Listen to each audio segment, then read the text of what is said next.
Hollow Knight, a 2D Metroidvania that relies heavily on exploration and combat, both of which are built on throughout the game by items we collect. A lot of the game's bosses and platforming both require items to add to the combat flow and movement, but here's a question for you: what if we had no items at all? So no dash, no double jump, no grubs, none of the 6 spells. Nothing at all. It would be as if we started a new save file in King's Pass with no items at all. This is a specific challenge called itemless, where players do bosses with no items at all. And in this video, we're going to take a deep dive into the history of itemless and see how players beat almost every single Hollow Knight boss with no items at all. When developing Randomizer, players had to figure out what gear was required for every boss. This of course led to some testing whether some bosses were possible itemless. Players then tested lots of bosses and found a large majority of to be beatable until 2 bosses. However, one boss specifically stood out and caught the interest of lots of players. A heavy amount of speedrunners all dabbled into this boss to see if it was possible at all. Speedrunners like Pestilent Box, Visuals, all attempted this fight only for it to be deemed a tedious grind of a fight. Before long, it was treated as a meme of a truly impossible boss fight. But who even is this boss? What boss lacks healing spaces this much? What boss keeps constant pressure on players? What boss could be so difficult that high level speedrunners even have difficulty keeping up with? Is it the Radiance? The Collector? Fatal Champion? No, it's fucking Fluk Mom.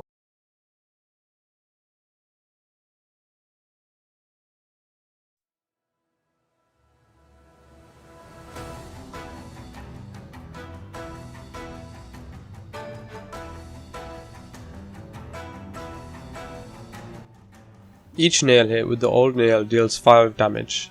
Fluk Mom has 350 health, so that's 17 hits.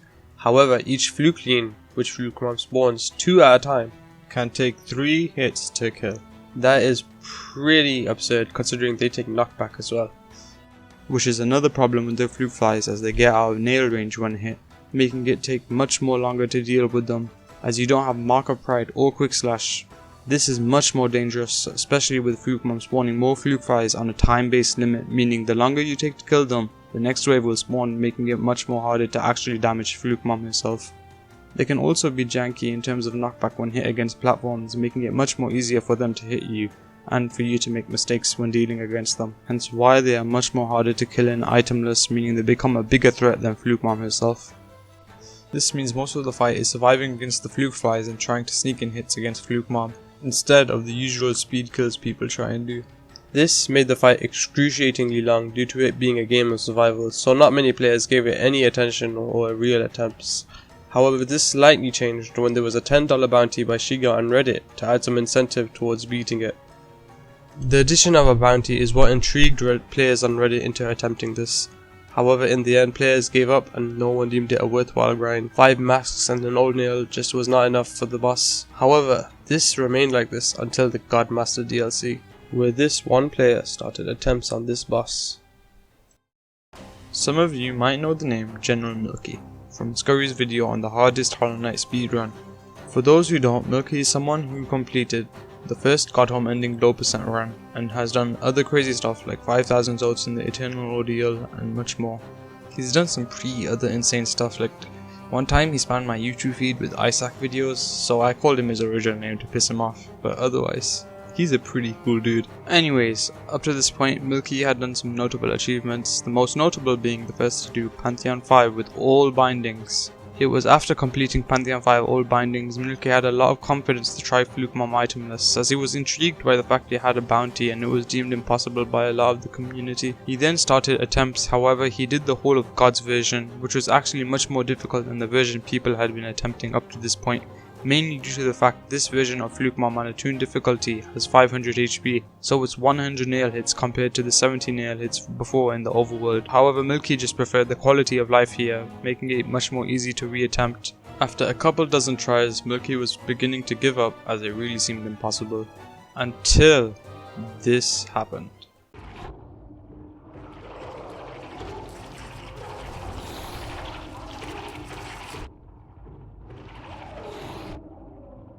Did you see it? You might be asking what's so important of that small clip. However, Milky managed to heal here without getting punished. This was a huge sign for Milky that the fight was doable. It seemed as if he could find a consistent way to replicate that heal, then he could possibly manage to prolong the fight long enough for him to beat it. So after hours of committing to it, Milky learned the heal spots. When he'd have time to go for the heal and when to cancel any heals. This regardless was no easy task, as each attempt was around 3 to 5 minutes long, so it was very tiring. The core strategy Milky developed was camping the bottom left if he needed to heal and attempt to fish for any heals. Healing was only possible by killing both fluke flies in 5 or less swings, and no flukes were spawning in the bottom left hole, as this would be too slow for him to actually be able to pull off a heal, as they would come way too fast. This same strategy applied in the offense as well, managing the flukes in 5 swings, and if there was no spawn in the bottom left, Milky would go in for the offensive. Another big factor in the fight was nail management. Hitting multiple targets with one nail hit was a big key to winning the fight, as it would allow more nail efficiency and give more time to heal up, or maybe even attack Fluk Mom.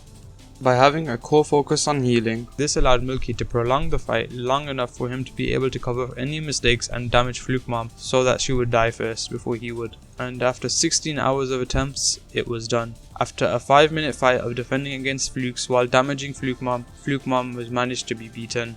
Milky did not even drop into the 1 HP zone and managed to keep it consistently healthy throughout the fight and showed amazing nail management, even line hits that hit Fluk Mom and the flukes in a single hit.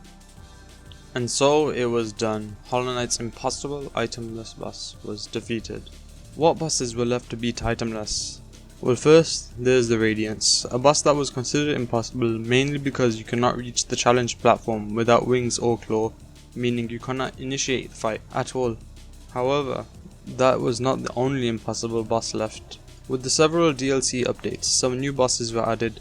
When people tested if these bosses were possible itemless, there were 3 bosses that stood out. 3 bosses that were roadblocks to beating every boss itemless: Traitor Lord, Pure Vessel, and Absolute Radiance. These bosses all have something in common.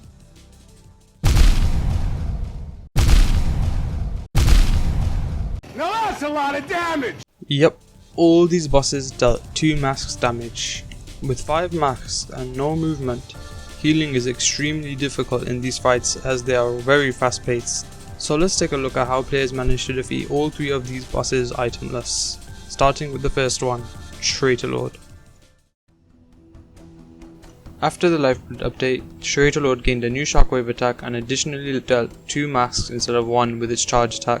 This made it much more punishing to get hit, and with attacks that required Shade Cloak or spells to dodge, it seemed to force the player to take 2 masks of damage whenever they shockwave, as it was undodgeable with no items.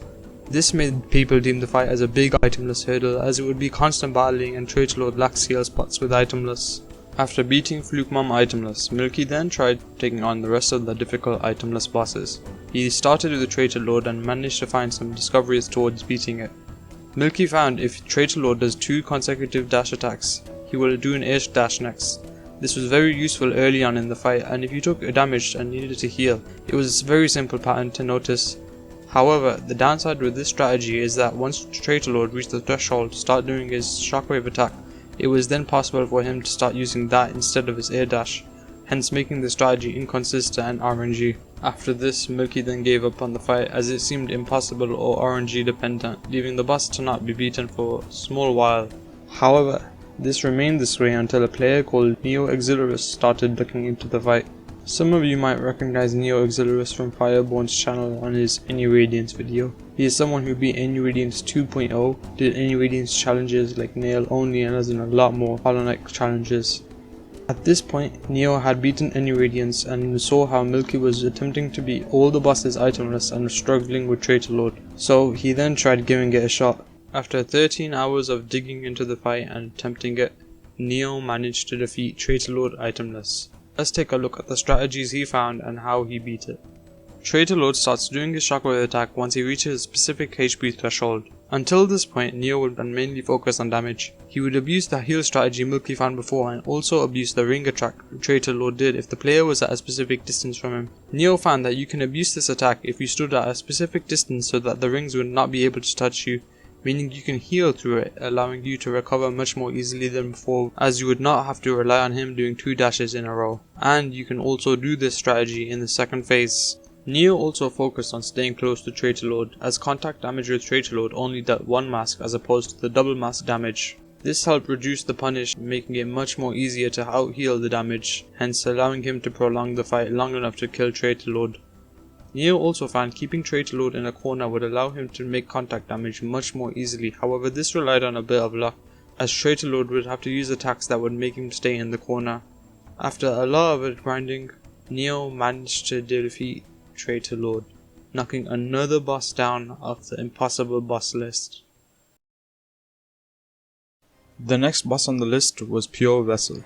Pure Vessel, unlike Traitor Lord, has a stagger, making healing much more viable.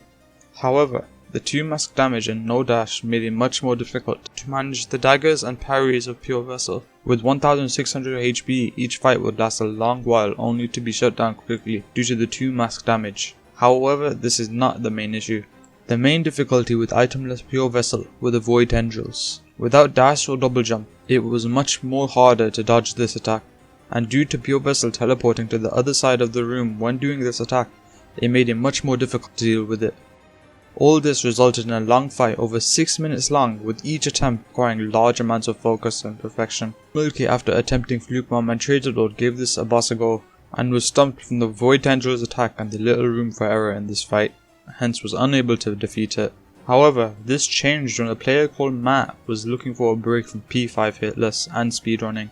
After several one-hit runs, Matt decided to move his focus elsewhere and saw how Milky was attempting itemless. Matt then gave Pure Vessel itemless a try. After some attempts, Matt saw some patterns in Pure Vessel's AI. The challenge itself was actually not as hard as it seemed. By camping the middle of the arena, Pure Vessel would move to either end and do a void tendril. Matt then figured out that the void tendril hitbox was smaller than what it seemed. This gave more leniency in jumping away, as by camping the middle of the arena you can simply jump to the other side of where Pure Vessel is easily. Matt also opted to pogo Pure Vessel if he was closer to you, as when doing the void tendril attack, Pure Vessel's hitbox for some reason was much bigger than his normal hitbox, so you have more leniency in this method. So, it wasn't long after Matt decided to start grinding attempts, and after 2 days, he managed to defeat Pure Vessel itemless. A full 6-minute run was completed, and 1 more boss was finally knocked down off the itemless list. The final roadblock on the list was Absolute Radiance.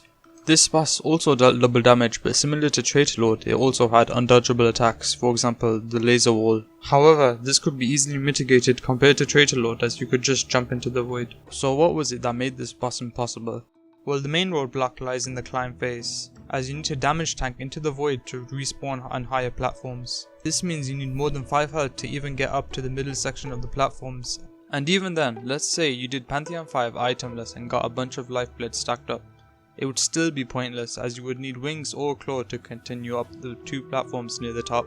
There were hypothetical discussions about lower FPS and damage boosting, however, doing Pantheon 5 in these conditions is a lot of tedious work, so people put it off as practically impossible. Therefore, to this day, Absolute Radiance and the Radiance both remain the only impossible bosses to defeat itemless. These bosses are not able to be beaten sadly, and I highly doubt this will be changing soon. In the end, only 2 out of all the game's bosses are impossible to defeat itemless, which is quite the achievement considering how vital Hollow Knight's movement is. The next challenge that could possibly be beaten in itemless is Ascended Collector, however that is an incredibly difficult fight, most likely more challenging than Fluk Mom due to the primal aspects we all love and hate. However, I think this whole journey just shows how incredible the Hollow Knight community is when it comes to pushing limits. The way people think of things as impossible but over time they become much more beatable is just absurd, and just shows how far the community has come and will go from here. So, thank you for watching the video. Let me know if you enjoyed it or not in the comments. Feedback's always greatly appreciated with these, as I plan to do more of them in the future. So subscribe if you want to see those with notifications. Also, I got a Discord server if you want to join that. There's a lot going on in there, so you should probably join that. Anyways, peace out.